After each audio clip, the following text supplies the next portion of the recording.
So I'm standing in one of the new capitals of barbecue, and I know what you're saying. You're clearly, that's Staten Island over there, there's the Statue of Liberty. I'm not fooling anyone, I am in New York. The notion that there's even barbecue being cooked in New York is somewhat controversial, but I'm here to tell you that we have come a long way. We are here at the place that I consider to be at the very pinnacle of the craft. We're here to meet Bill Durney at Hometown Barbecue. Right this way, lads.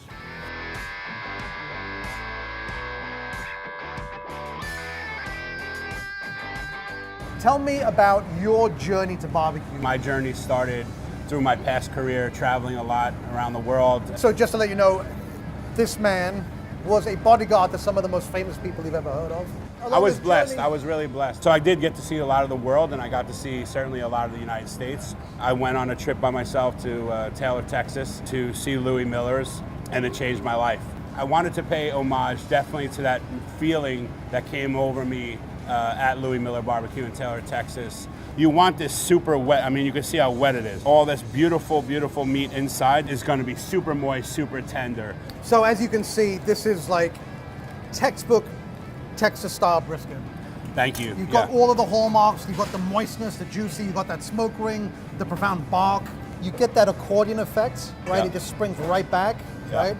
And if this is all you did, that would be great. But I think what kind of speaks to you as a restaurateur and somebody that is actually propelling culture forward is what you've done with barbecue, taking this influence and then drawing in local tradition. When I came back from my travels, I said it doesn't feel right to me to cook everybody's region of barbecue. For me, this wasn't enough. What I did was, let me tackle the best guy on the team, and then I could do what I really want to do, which is sing my voice with Brooklyn, New York style barbecue. That simply meant to me that I needed to cook straight from the heart, being a kid that grew up in all these boroughs.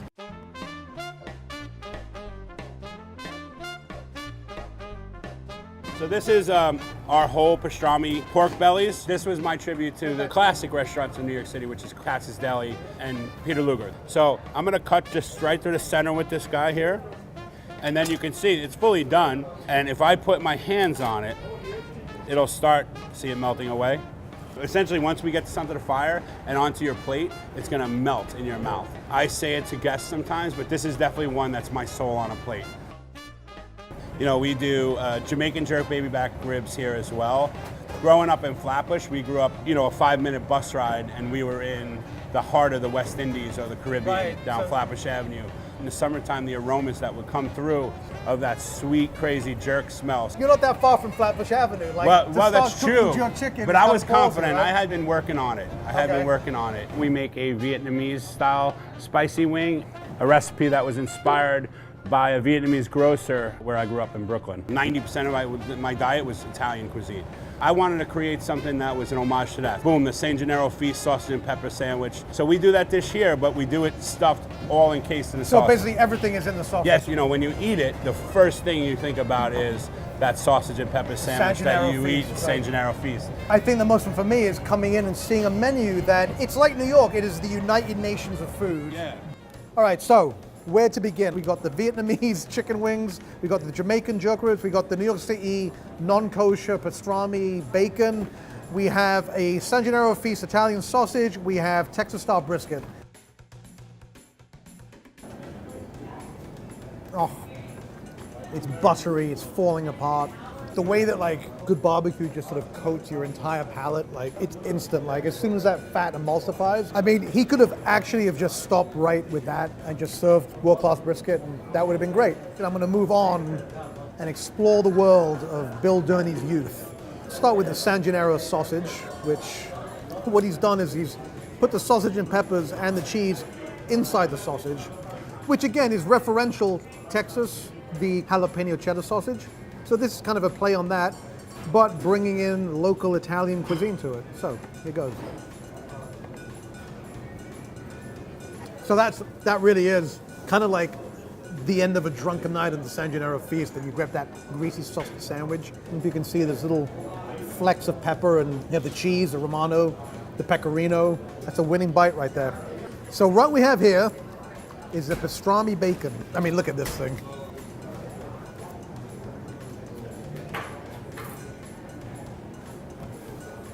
it really is kind of the love child of Peter Luger's and Katz's. But then it has this really beautiful bark on the outside, which is redolent with cloves and garlic, and it's got that real pastrami flavor to it. Winning dish. Another one. So this is the Jamaican jerk rib, and actually more than anything around here, this is the one that I can really smell the aroma of. Oh, it's fantastic. First of all, let's just note this. The fall off the bone notion of barbecue is a fallacy. No good barbecue falls off the bone. You want this to be meat. You want it to be you want it to be tender, and this is really, really gentle to chew on. But you also want your bite marks to be apparent, and this fulfills that. It also really fulfills the expectation of jerk seasoning. It doesn't have the overpowering heat of a Scotch bonnet, but it's got this gentle, smoldering, reassuring heat of a habanero. Okay, well, let's move right along. Look at this. This is the Vietnamese style wing. I love the way it just breaks apart.